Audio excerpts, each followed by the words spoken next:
अभी आज मुझे पैसेज प्लानिंग शुरू करना ही करना है, ठीक है ना।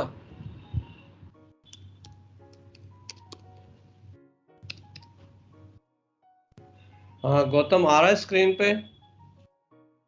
Yes, sir. Okay, for exam purpose I am discussing passage planning. Two types of question can be asked in the exams.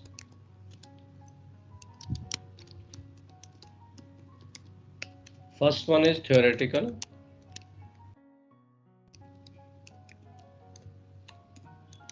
in which he could ask you, okay, what are the stages of passage planning and explain each stage. एक ही हो गया. Second time क्या होगा? In the passage planning, what all publications will you consult? So there you will have to write down a list of publications, maybe around at least 30 to 35 publications. ठीक है ना? So these are the main two types of theoretical question which can be asked in the exam. Next type is the plotting, planning and plotting on the chart.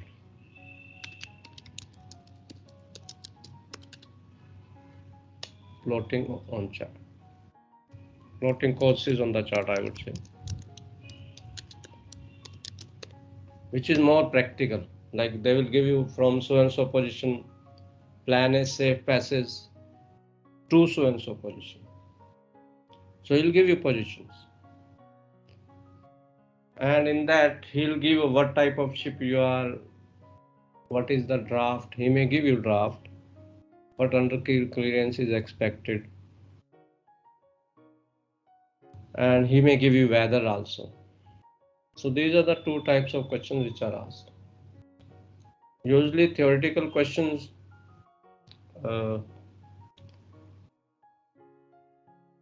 does not come so frequently. It is the practical part, the second question, planning and plotting courses on the chart, that comes. Okay, so in any of these two questions, first of all you should write down what are the 4 stages of passage planning. ठीक है ना? Whichever type of question is asked, you have to write down 4 stages and at least write down one line on each stage, 1 or 2 lines. If it is theoretical, explain each passage planning or each stage of passage, then you have to write down in detail. But if it is practical, like planning on the chart, then you have to write down 4 stages, write brief one line on each stage, what is the meaning of each stage, and then do the plotting on the chart, courses plotting, marking all those points, waypoints and all that, and making waypoint table. ठीक है? So any doubt in this? Sorry, what I have told you, the types of questions which are asked in passage planning.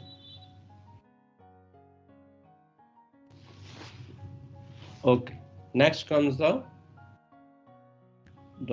let's go to the topic. Remember, when we are actually on the ship, we should do planning, passage planning from berth to berth. You can call it passage planning, voyage planning, different names can be given, but the objective is same, that you have to plan your passage from berth to berth. Since we will have only one chart in the exam, so that's why they don't give a position of the berth. They always give pilot station position, to so and so pilot station, something like this. But practically on the ship, we do the berth to berth. 4 stages of each passage plan: appraisal, planning, execution, monitoring. These are the 4 stages. All of you write down these 4 stages and write down one line what is given on the screen. All of you write down these 4 stages.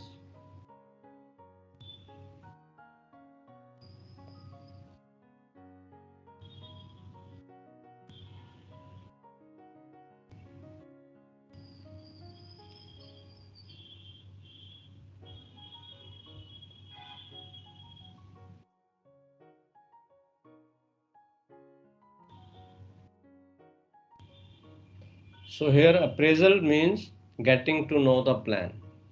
collecting information about the plan, and what information about the kind of weather expected, kind of currents expected, what is the requirement of the company, and all that from various sources. When we say sources, means source can be a publication, source can be a navigation warning from the Navtex, source can be company's policy,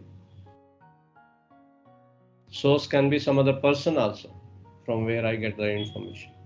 Source can be the message received from the agent, source can be charter party.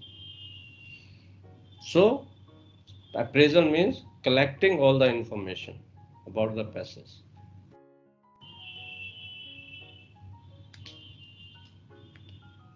Planning means now once you have all the information, then you sit down and plan the passage. Planning in which you lay down courses on various charts, keeping in mind the information collected, keeping in mind the company's policy and all that. Making waypoint table.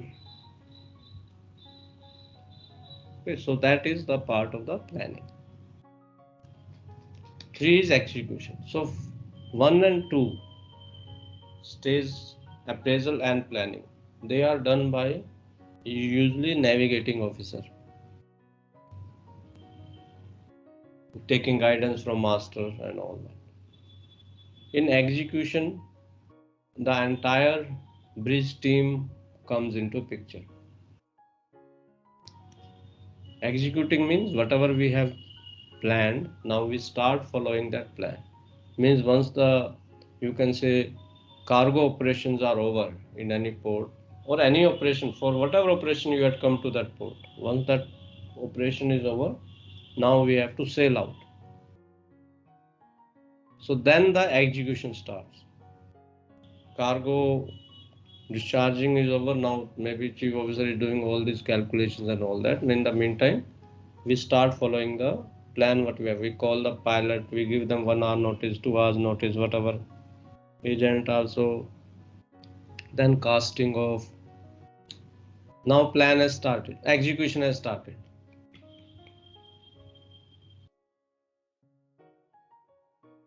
And during execution and monitoring both will go together. Whatever you do now, execution means doing, working. Whatever you do, will that get me the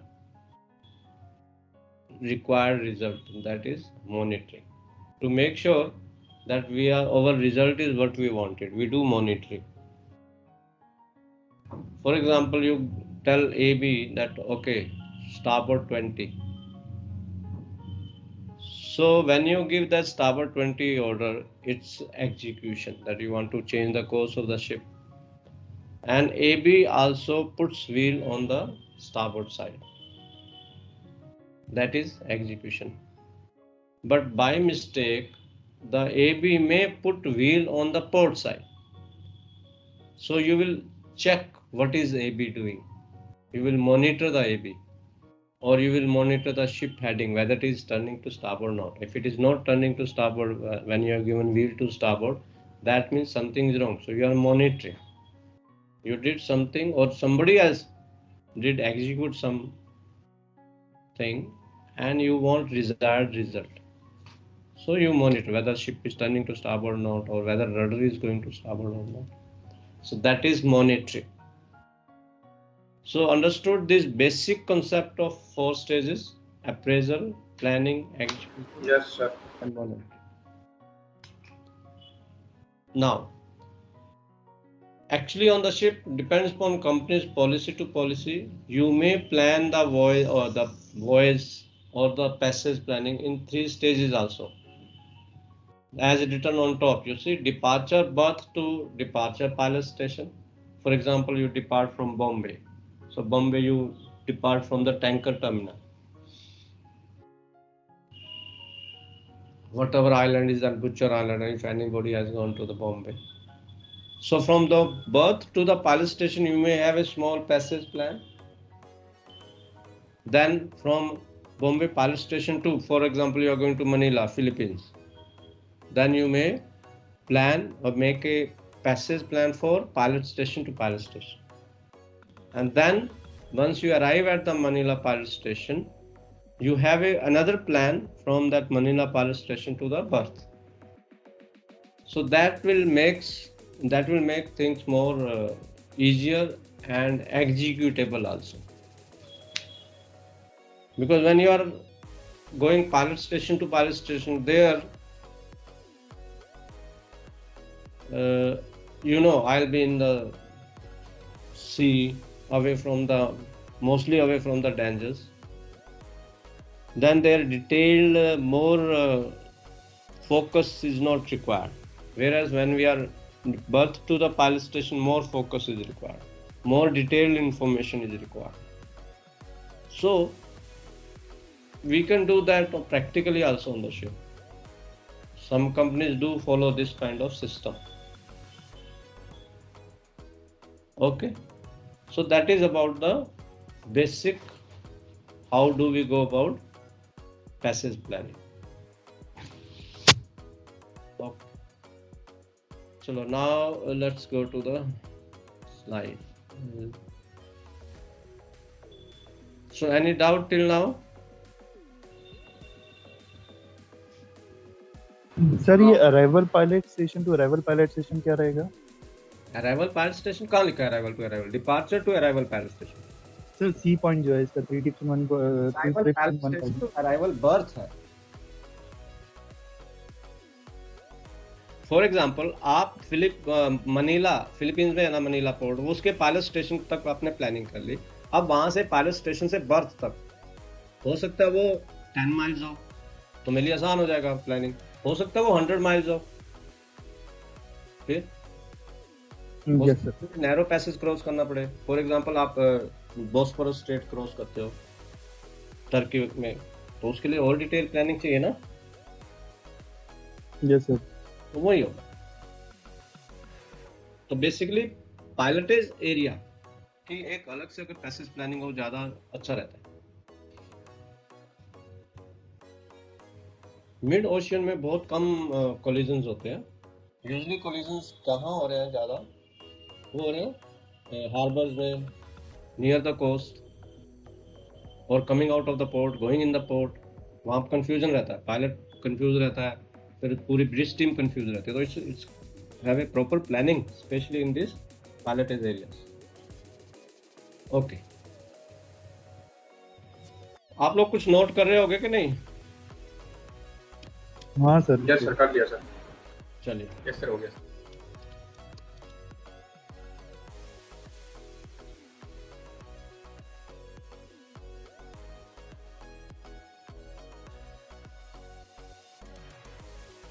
we have to go from Mumbai to Manila. ठीक है ना? That's it. I come to know that my ship is going to go from Mumbai to Manila. Master just comes and tells you, okay, do a planning. We have to go Mumbai to Manila. Next voyage is from Mumbai to Manila. That's it. He doesn't tell you anything else.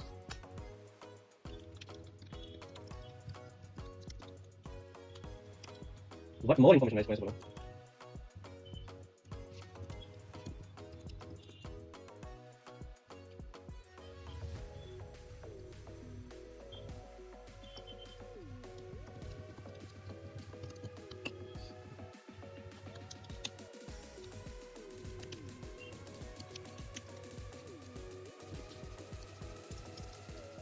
चलो पढ़ो example से। Example, Mumbai to Manila. Question: what more information you would like to know before you start laying courses on chart, and what will be source of that information? Very good. So I just gave you, or master just gave you this information that you have to go from Mumbai to Manila. That's it. Now next is I don't think you can start floating or you can start passage planning just with this information. Do you all agree? So you need more detailed information. Yes. So my question is very simple. All of you have worked on the ships. There was a task also in your record book, cadets record book, training card about passage planning. Yes. So what information would you like to know more? one by one. Everybody has to. All of okay. I'll give you 10 minutes to write down at least 10 points on this. ठीक है, फिर discuss करेंगे. ठीक है. All of you write down information what you need and what will be the source of that information on the ship. Vineet आप बोलो, आप पहला पॉइंट बताओ Vineet. Yes, sir. Sir, first we will check our charts are corrected up to date.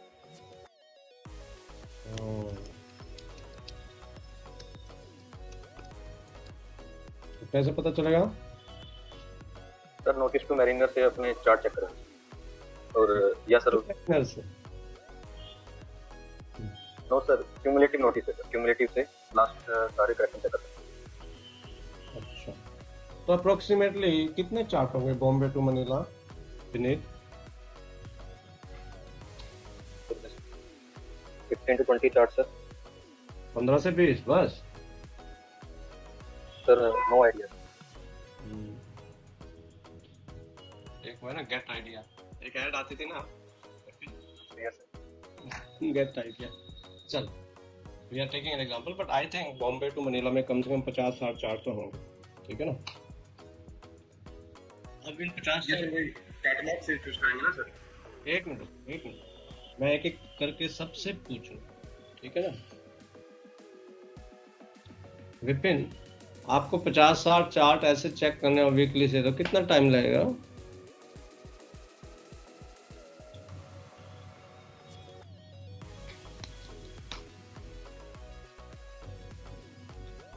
बोलो Vineet. Yes sir.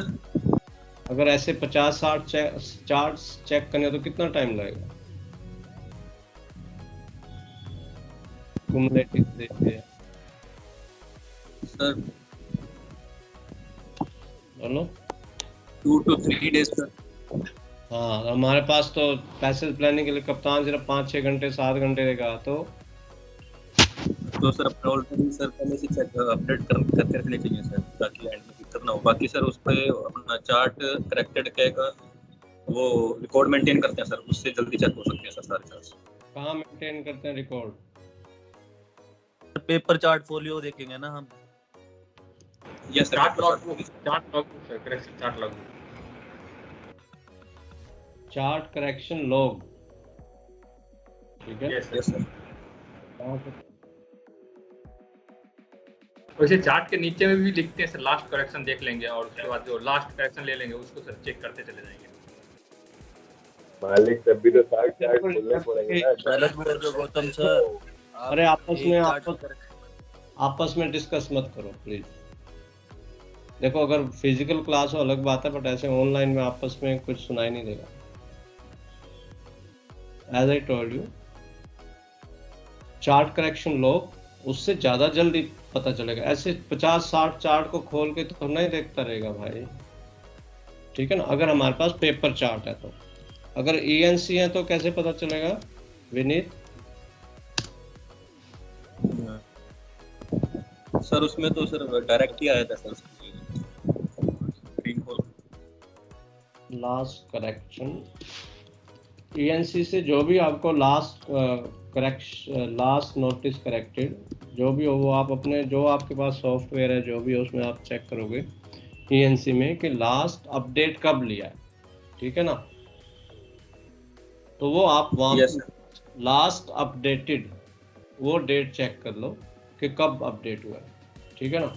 तो इसके लिए भी आपकी एक आई थिंक इसमें लॉग आ जाती है ना, ENC लॉग होती है ना सॉफ्टवेयर में. ठीक है, तो वहाँ से पता चलेगा. ठीक. तो बेसिक आइडिया ये है कि हमारे पास इतना टाइम नहीं है, तो हमें अपना काम जो करना है ना वो जल्दी करना है. तो उसके लिए थोड़े से और भी शॉर्टकट हो सकते हैं. शॉर्टकट नहीं तो राइट प्रोसीजर बोलूंगा हो सकता है. ठीक है ना? सुमेश राणा जल्दी बोलो.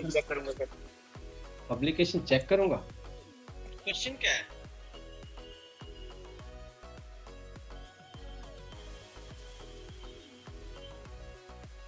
वेदर सर, वेदर देखूंगा. वेदर देखोगे? अच्छा, वेदर इंफॉर्मेशन चाहिए. कितने दिन के लिए चाहिए तुम्हें? कितने दिन का पैसेज बनेगा सर? ओहो, अगर 20 दिन का पैसेज है, सपोज आज है 15 जुलाई, तो 5 अगस्त का मुझे मिल जाएगा वेदर?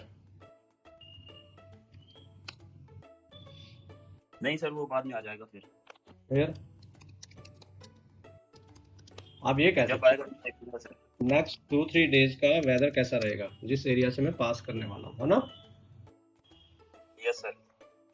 तो present and future. Present weather condition कैसी है बॉम्बे में, ठीक है ना? ओके। वेदर फोरकास्ट आता है ना सर? आपने लिया है कभी? नहीं सर। फिर तुमने कह दिया आता है, तो जहाज पे कुछ क्या किया फिर भाई जहाज पे?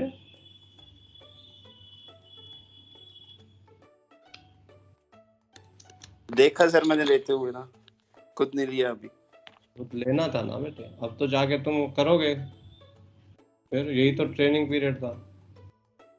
ओके, वेदर इंफॉर्मेशन यूजुअली या तो सेट सीज पे आएगा, यूजुअली एक फैक्सिमाइल होता है वेदर फैक्सिमाइल, वहां से पूरा एक सिनॉप्सिस चार्ट आ जाता है, उससे आपको पता चलेगा। या नेवटेक्स पे भी आती रहती है वेदर इंफॉर्मेशन, आता रहता है ना?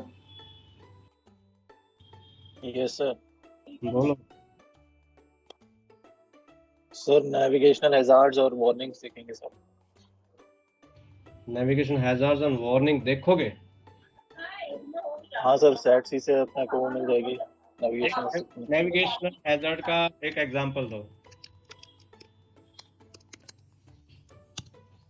आपने बोला नेविगेशन हैजार्ड्स एंड वार्निंग, है ना? यही बोला ना? Yes sir. एक एग्जांपल दो।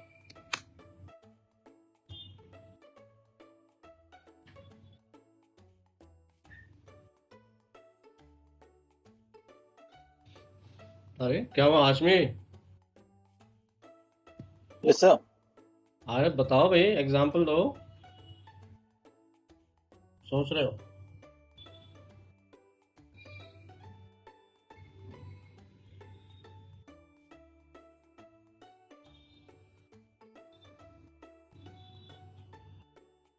सर वो तो मतलब कोई भी ऑब्स्टिकल्स हो सकता है जो हमारे पैसेज के दौरान के हो।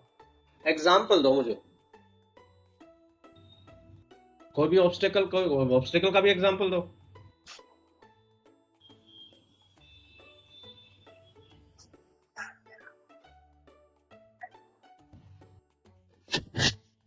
अरे क्या हुआ?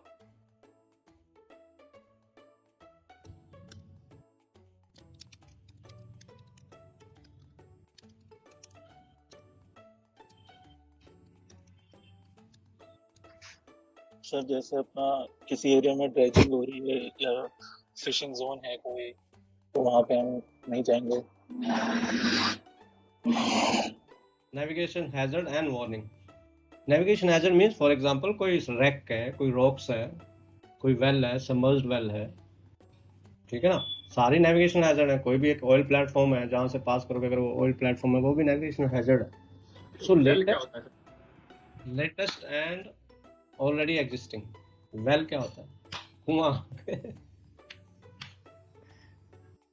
क्या होता है ना, ये जो बड़े बड़े रिग्स होती है ना, ये कहीं पे रिग किया सपोज कहीं पे, और होता क्या है, ये ऐसे नहीं, यहाँ पाइप डालते हैं ऑयल रिग्स। पाइप डालने के बाद उसमें से निकालते हैं कि वहाँ उनको ऑयल मिला कि नहीं मिला। अगर कहीं ऑयल नहीं मिला तो फिर उसको छोड़ देते हैं। Yes sir. ठीक है ना? तो वो वेल होता है।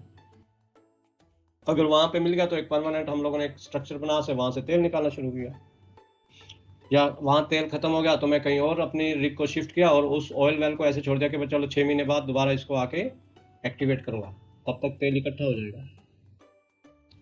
ठीक है? अब ये क्या होता है वो हम बाद में करेंगे प्लीज, तो पहले हम लोग कॉन्सेंट्रेट किस पे करें? पैसेज पे। Latest and already existing. Latest जो कोई लेटेस्ट है नेविगेशन हेड है, फॉर एग्जांपल कहीं पे आप there was a collision between two ships and one ship sank, तो लेटेस्ट हैजर्ड हो गया ना? कहीं पे बार्ज डूब गई, कहीं शिप डूब गया, ठीक है? तो वो लेटेस्ट नेविगेशन हैजर्ड हुआ। और जो ऑलरेडी एग्जिस्टिंग थे वो चार्ट पे होंगे, ठीक है ना? जो लेटेस्ट है उनका कहां से पता चलेगा? Hashmi Yes, sir. Text अरे मैं जिससे पूछूं वही जवाब देगा यार। लेटेस्ट नेविगेशन हैजर्ड कहाँ पता चलेगा? सर नैपटेक्स पे वार्निंग्स आती हैं सर। एक MSI आता है, MSI का पता है क्या होती है? MSI का full form? Marine safety information. Yes, marine safety information. तो वो कहाँ पे? वो भी एक नेविटेक्स का ही है, बट वो सेट सी पे आते हैं। तो सेट सी पे जो नेविगेशन वार्निंग्स आई और यार सेट सी पे आई, ठीक है ना? सर कैप्टन का पर्सनल एक्सपीरियंस। क्या? कैप्टन का एक्सपीरियंस। कैप्टन का एक्सपीरियंस? ये सब वो गाइड कर सकता ना। तुम पैसेज प्लानिंग कर रहे हो और तुम कप्तान का एक्सपीरियंस जानना चाहते हो कि उसको कितना एक्सपीरियंस है? नहीं सर, मतलब वैसे नहीं। हाँ? जैसे टाइम टेबल भी हो सकते हैं। अच्छा, तुम्हारे लिए टाइट टेबल ज्यादा most important. I am asking a question to everybody now. What is the most important information और the most important initial information I would say would you like to know? चलो साहिल आप बताओ। शमित के लिए तो tide table है। Sir berth कहाँ पे है और हमारा शिप पे बर्थ रिक्वायरमेंट्स को मैच करता है या नहीं? ठीक है। Ridesh? Sir draft UPSC sir. Ramandeep? Sir, location of pilot station from volume 6 LRS. Prince Kumar? Prince, what question I have asked just now? Sir आपने पूछा है कि सबसे ज्यादा इम्पोर्टेंट क्या है? सबसे ज्यादा इंपॉर्टेंट इंफॉर्मेशन, इनिशियल इंफॉर्मेशन आपको क्या लगता है? ठीक है ना प्रिंस? मेरे अकॉर्डिंग तो सर वेदर का ही होना चाहिए कि वेदर कैसा है। ठीक है। Prabhjot? UKC. Nikhil? Sir, position of arrival. Position of arrivals. Neeraj? Sir sailing direction और गाइड टू पोर्ट एंट्री। मैंने इंफॉर्मेशन पूछी है, पब्लिकेशन का नाम नहीं पूछा। नीरज कहाँ है? क्वेश्चन क्या था नीरज? सर क्या इन्फॉर्मेशन चाहिए पैसेज प्लानिंग के लिए? नहीं, most important information. Mukul Gaur? Sir shortest and safest route. Mudit Sood? वो तो है ही मुकुल, उसमें क्या है, वो तो करना ही हमने। Mudit Sood? Local warnings. Local warning. Krishna? Sir video warning. Keshav? Keshav Chaudhary? Sir, arrival birth requirements. Keshav Agarwal? Sir arrival draft. Arrival. Kanishk? Sir emergency contacts. Jasbir Singh? Sir draft and UPSC. Kanishk, emergency contact किसका? सर अगर सर नियरेस्ट जो अपना ऑयल स्पिलेज का हुआ तो उसका हो गया, स्टेशंस का हो गया nearest, if in the case कुछ इमरजेंसी हुई तो उससे जो पैसेज प्लानिंग पे, अगर मेरे पास इमरजेंसी कॉन्टैक्ट नहीं होंगे तो पैसेज प्लानिंग पे क्या असर पड़ेगा? सर पैसेज उसी हिसाब से डिसाइड किया जाएगा ना, क्योंकि अगर if in the case worst case scenario होगा तो इमरजेंसी के लिए एटलीस्ट रेडी रहें। तो ये इमरजेंसी कॉन्टैक्ट लिस्ट कहाँ से मिलती है कनिष्क? सर याद नहीं है सर। अच्छा, याद ही नहीं है तो तूने मोस्ट इंपोर्टेंट बता दिया। बता हरप्रीत? एजेंट भेजता है ना sir.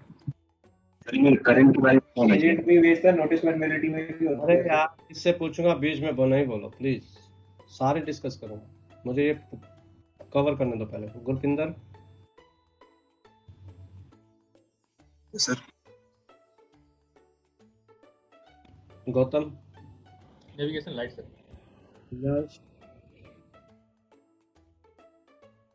Sir, draft and UPC. Divya Kumar? Sir draft of the vessel. आत्मा सिंह? आत्म सिंह? सर पेपर चार्ट्स या फिर ENCs। Asad? Sir draft and UPSC according to the company. Apurva? Sir paper chart या ENC चार्ट्स पे अवेलेबल है या नहीं है? Ankit? Sir draft and UPSC. Anand Mohan? Sir weather and draft sir. Amandeep? Aditya? Sir departure draft and UKC. ठीक है, why only departure draft? Sir क्योंकि depart करेंगे ना पहले। ठीक है।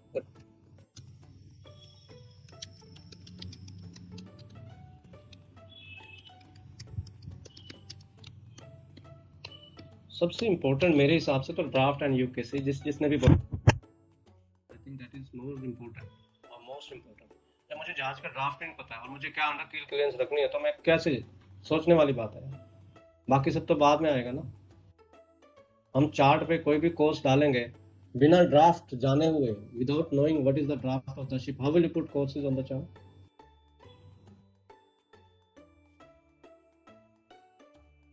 ठीक है, वेदर पता होना चाहिए, बट वेदर तो ठीक है, I can always manage weather. Weather हमेशा कभी खराब होता है तो हम डिले भी कर सकते हैं जहाज को। अच्छा भाई बहुत ज़्यादा वेदर खराब है तो हम रात को सेलिंग नहीं करेंगे, सुबह कर लेंगे। और किसने कहा था वार्निंग, वो सॉरी इमरजेंसी कॉन्टैक्ट नंबर्स।